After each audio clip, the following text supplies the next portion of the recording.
Olá, seja bem-vindo a mais um vídeo do Investidor Estudioso. Eu sou o professor Eloy Machado e hoje estamos aqui para falar sobre incorporação de ações e qual é o tratamento tributário correto a ser feito. Então, se você era acionista da Mosaico, que foi incorporada pelo Banco Pan, se você era acionista da CESP, que foi incorporada pela Auren, é possível que você tenha tido dúvidas. Qual é o tratamento tributário correto? Será que eu tenho que considerar como uma venda, né, uma alienação?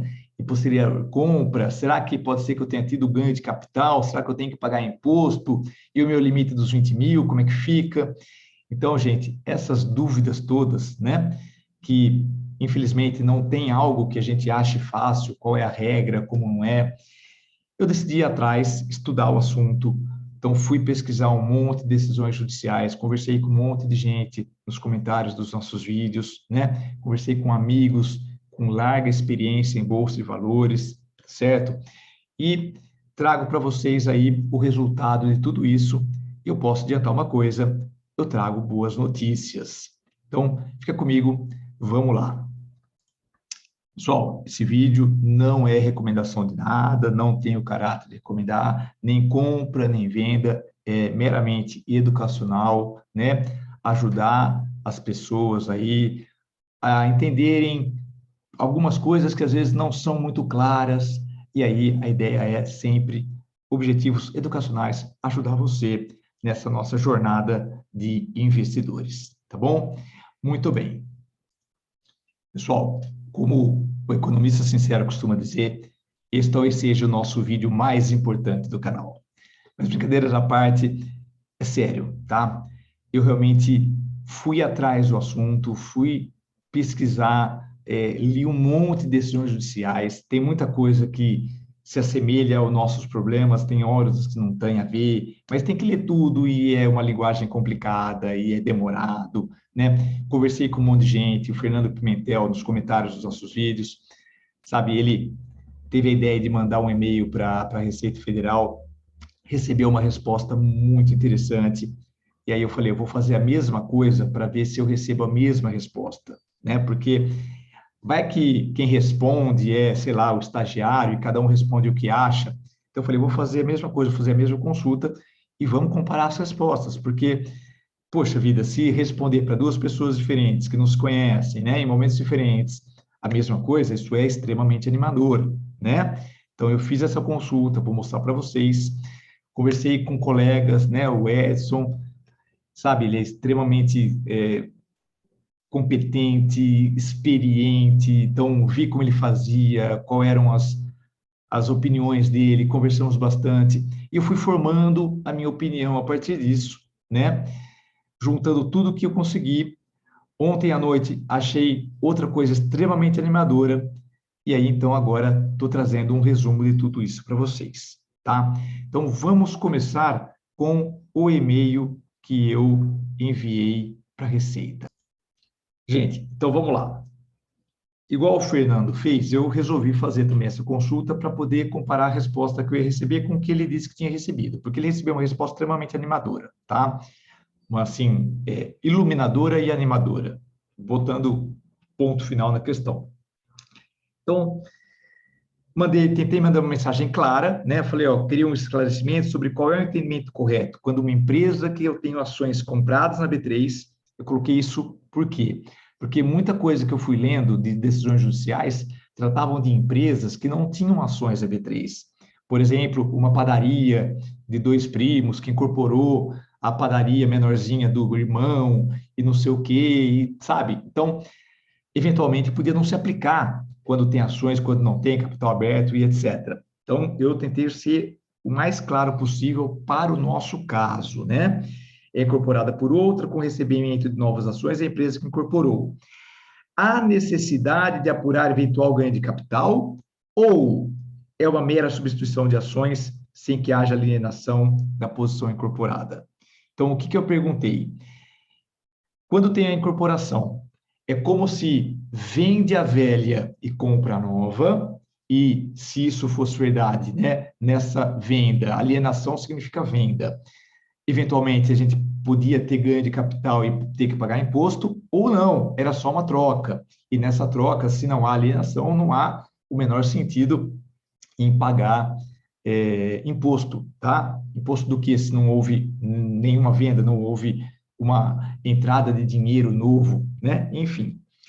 Exemplos práticos, para deixar o mais claro possível. Ações da Mosaico, que viraram ações da Banco Pan, ações da CESP, que viraram ações da Auren, tá?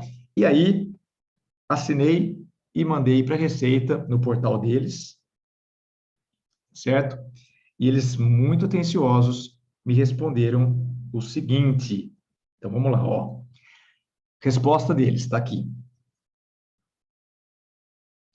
A substituição de ações na proporção das anteriormente possuídas, ocorrida em virtude de cisão, fusão ou incorporação de sociedade, é exatamente o que aconteceu, tá? Nós estamos diante de incorporações. A Mosaic foi incorporada pelo Banco Pan, a CESP foi incorporada pela Auren, está lá nos fatos relevantes, está lá nos avisos aos acionistas, incorporação, tá? Pela transferência de parcelas de um patrimônio para o outro, não caracteriza alienação para efeito de incidência de imposto de renda. Ponto, fim. Poderíamos encerrar aqui se a gente quisesse, tá? Isso define, ó, não caracteriza alienação para efeito de incidência de imposto de renda, tá? Não caracteriza alienação para efeito de imposto de renda. Beleza? Mas vamos nos aprofundar, vamos entender melhor isso daí, que eu acho que é importante, acho que vale a pena, tá? Afinal, trata-se do nosso dinheiro, trata-se do nosso patrimônio. Então, quando ele fala transferência de parcelas de um patrimônio para outro, é porque quando tem a incorporação, pega Mosaico, por exemplo, né? Ela tem o seu patrimônio, ela tinha o seu patrimônio. O Banco Pan, quando incorpora, esse patrimônio passa a fazer parte do patrimônio do Banco Pan.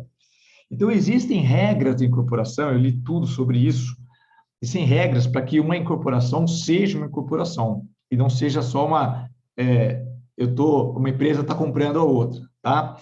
Então, a incorporação tem que ter um aumento de capital da empresa de incorporadora, tem um monte de detalhes que eu não vou entrar aqui, porque talvez não interesse, né? Mas existem alguns detalhes que fazem com que, juridicamente, se trate de uma incorporação, tá bom? E aí, ele fala assim, ó, a data de aquisição é a da compra ou subscrição originária, não tendo havido emissão ou entrega de novos títulos representativos da participação societária. O que ele está dizendo é o seguinte, é uma troca de ações, não é alienação, é uma troca de ações, e para efeitos jurídicos e tributários, tá? É como se você tivesse comprado lá atrás. Não renova, isso eu vou mostrar para vocês daqui a alguns minutinhos, tá? Não renova a compra. Então, vamos supor, se eu comprei Mosaico há um ano, vamos inventar uma data, tá? Se eu comprei Mosaico em junho de 2021, por exemplo, ok? Quando houve incorporação de ações, para efeito tributário, essas minhas ações do Banco Pan ficam com data de aquisição lá de junho de 2001, tá? A data de aquisição, está escrito aqui, é da original. E aí, ó, atenção. Aqui não parece pelo linguajar, mas ele está falando do preço médio, tá? Então, olha aqui, ó. O que acontece é o seguinte. Ó, o montante das novas participações societárias deve ser igual ao custo da aquisição originária. Então, ele está dizendo aqui que o seu preço médio das novas ações tem que ser o montante. Isso aí, gente, para quem estava defendendo a troca, isso aí é matematicamente muito, não vou dizer óbvio, porque se fosse óbvio, a gente não teria perdido tanto tempo, perdido não, né? Não teria gasto tanto tempo pesquisando. Então, nada é óbvio. Se fosse óbvio, a gente não estaria com esse vídeo aqui. Mas o que eu quero dizer é que faz todo sentido do mundo, né? Se você está tendo uma troca, você gastou um tanto de dinheiro no passado, esse patrimônio está sendo trocado por outro, o preço que você tem que considerar, né, como seu preço médio, preço de aquisição, custo de aquisição, é o custo do primeiro bloco, porque não há uma nova compra, uma nova venda. Isso agora, gente, não é mais achismo, não é mais achismo, é a resposta da Receita Federal, tá? É a resposta da Receita Federal. Fale com a Receita Federal brasileira, tá? Então, é importante isso, Não é simplesmente eu acho que, é a resposta da Receita Federal. Beleza? Então, o preço médio, tá? O preço médio, isso, gente, fica muito igual, né? Eu falei no vídeo da mosaico do Banco Pan, eu falei em duas possibilidades, né? A primeira possibilidade é exatamente essa, mas eu não tinha essa certeza. É aquele lance de que tem gente que fala que é isso, tem gente que fala que é outra coisa, né? Inclusive, naquele vídeo, eu falei que eu ia considerar como se fosse uma venda, mas por ser conservador, tipo assim, olha, é mais fácil às vezes pagar imposto do que não pagar e ficar devendo para a Receita. Então, era mais no sentido de até um certo medo de tomar a decisão errada pela ignorância, tá? Mas agora não. Agora eu mudei de opinião, por quê? Porque agora é uma coisa certa. Então, é só uma troca, não tem ganho de capital, porque não tem alienação.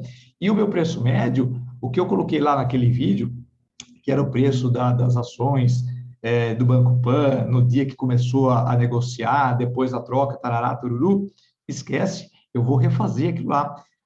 Possivelmente, até vou gravar um novo vídeo com o cálculo dos preços médios, tanto do Banco Pan quanto da Auren, tá? Mas vamos continuar aqui, então. Ele cita o parecer normativo CST, número 39, de 1981. Então, é claro que eu fui atrás desse parecer normativo, tá? Ele fala, gente, sobre um caso que é baseado numa lei, que, né, num decreto, que já não tem mais validade, né, ele já foi substituído. Mas isso não faz com que o parecer perca a sua validade, porque, embora a consulta tenha sido feita por causa de um determinado lance que já não vale mais, né, os argumentos continuam absolutamente válidos. Tanto é que a Receita falou, use o parecer normativo número 39. Então, ele indaga qual é o termo de início do quinquênio legal em virtude de fusão, incorporação ou cisão, houver substituição dos títulos representativos e participação que tenham realizado uma dessas operações, tá? Então, gente, ele é curto, mas ele é longo no sentido que é todo um linguajar jurídico e importante que seja assim, pela clareza das coisas, né? Não é muito a minha praia, mas é possível entender o que está falando. Então, ele fala que na incorporação, fusão e cisão, há traspasse de patrimônio, ou seja, há uma entrega, né, há um deslocamento de um patrimônio de um lugar para outro, tá? Que passará a formar o capital social e etc, etc. Aí ele fala que a persistência do vínculo social, como assim? A gente não deixa de ser sócio, tá? O vínculo social, eu sou sócio de uma empresa. Ok, continuo sendo. Então, a persistência desse vínculo. Na da lei, ao regular, foi de evitar uma solução que abrisse um buraco entre o passado e o futuro, o antes e o depois, o ontem e o hoje, como ele fala aqui. O que ele está dizendo? Que não faria sentido uma decisão, uma regra, que você está sendo sócio, aí fala, pá, parou de ser sócio. Não, como assim? Aí volta a ser sócio. Existe uma descontinuidade. Então, importante isso aqui por causa disso.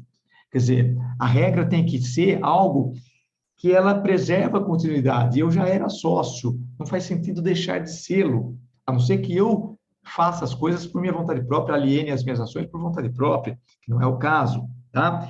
Aí ele fala de patrimônio ser coisa universal, aí já é um linguajar mais jurídico, que eu não sei explicar, e confesso que eu também não quis me aprofundar nisso, porque eu achei que, claro que é importante, mas não é relevante para a nossa discussão, tá? Aí ele fala da subrrogação, etc. E aí, concluindo, tá? Que é o que a gente precisa aqui, ó. Veja. Aqui, tá? Deduz daí que o direito obtido em subscrição, aquisição, não se extingue com as citadas operações, tá? Quais citadas operações? Fusão, incorporação, cisão, mas, ao contrário, mantém-se em relação ao patrimônio que absorveu o primitivo, o primeiro. Desta forma, as cotas ou ações que venham a substituir títulos de participação societária na mesma proporção das anteriormente possuídas não podem ser consideradas novamente subscritas e ou adquiridas. Pronto. Não é uma nova compra. Ponto. Tá? eu tinha dito e até, por medo de fazer errado, considerava como se fosse uma nova compra, tá bom? Fiz errado, agora farei certo a partir de hoje e melhor, sabendo que esse é o correto, né? E se alguém vier falar alguma coisa, eu tenho que mostrar, eu tenho uma resposta que a Receita mandou para mim.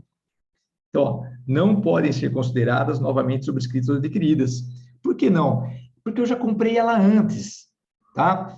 Comprei antes. Se não há venda, como que há uma nova compra? Qual é a lógica disso? Então, não pode ser consideradas novamente subscritas.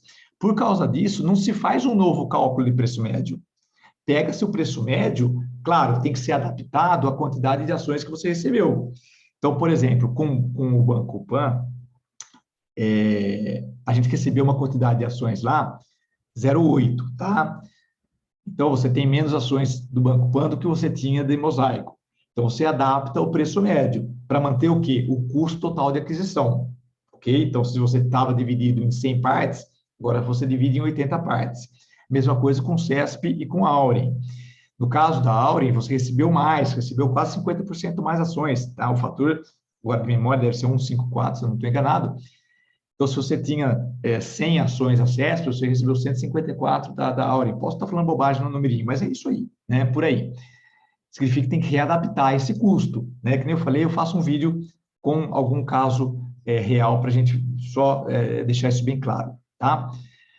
Mas, enfim, o preço da ação individualmente vai mudar, mas o total que você gastou no passado permanece.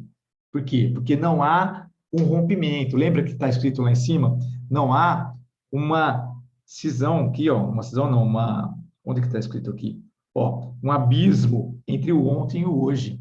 É uma continuidade, tá? É uma continuidade. E aí, gente, sabe o que eu fiz ontem à noite? Eu estava preparando todo esse material para a gente gravar. Eu peguei o texto que foi colocado aqui, que eu achei que é a parte mais importante, né? Aqui, ó, o montante das novas ações deve ser igual ao custo de aquisição, tarará. Falei, deixa eu procurar isso daqui e ver onde eu acho isso. E olha que legal. Isso acho que vai ser algo surpreendente, tá? Isso tá, gente, em perguntas e respostas sobre o imposto de renda de pessoas físicas. Nós, pessoas físicas. Eu primeiro achei isso, um de 1986. Depois eu comecei a procurar mais e eu achei que eu falei, deixa eu trazer o perguntas e respostas original para a galera ver, né? Para não ficar aquela dúvida de que eu estou inventando coisa. Achei o de 2021, gente. Tá lá, ó. Tá na pergunta 567. Ó, é exatamente o texto que veio na resposta. Substituição de ações, cisão, fusão e incorporação. 567. Qual é o tratamento tributário na substituição de ações ocorrida em virtude de cisão, fusão ou incorporação? É a nossa dúvida. E aí vem, gente, justamente a resposta que foi enviada para mim por e-mail. É um copiar e colar, não tem importância nenhuma. O importante é que a gente tinha que saber que esse é o ponto, tá? Então, de certo modo, ele estava lá na nossa cara, só que escondido, vamos dizer assim, né? Não estava explicitamente, tanto que a galera toda tem dúvida. Então, dúvidas terminadas, tá? Dúvidas terminadas, eu pelo menos não tenho mais dúvida nenhuma.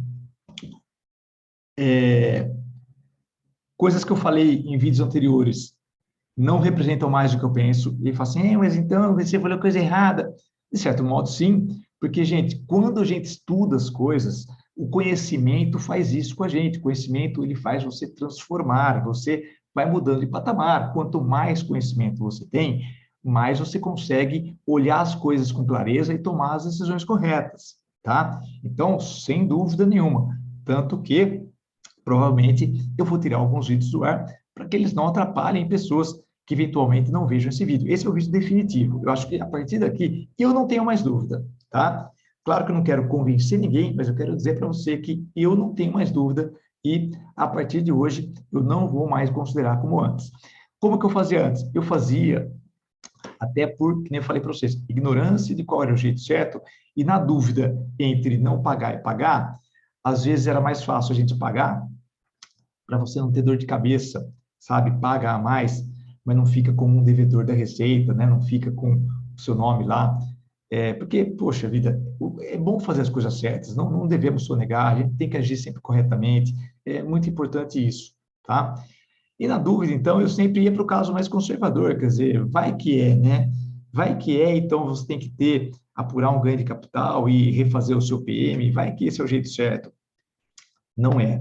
Então, eu considero uma boa notícia, tá? Eu considero que, para muita gente que eventualmente tem um patrimônio maior do que o meu e, eventualmente, sabe, até conversei com pessoas que já tinham, no mês de março, né, que foi quando aconteceu isso, vendido 19.500 em ações para não ter problema de imposto, sabe? Para poder ficar certinho, o cara se planejou, tudo bonitinho, tudo certinho. Aí vem uma coisa lá e pá, mete mais venda para o cara e estraga tudo. Quer dizer, não, então não é esse o entendimento. É uma boa notícia para todo mundo aí.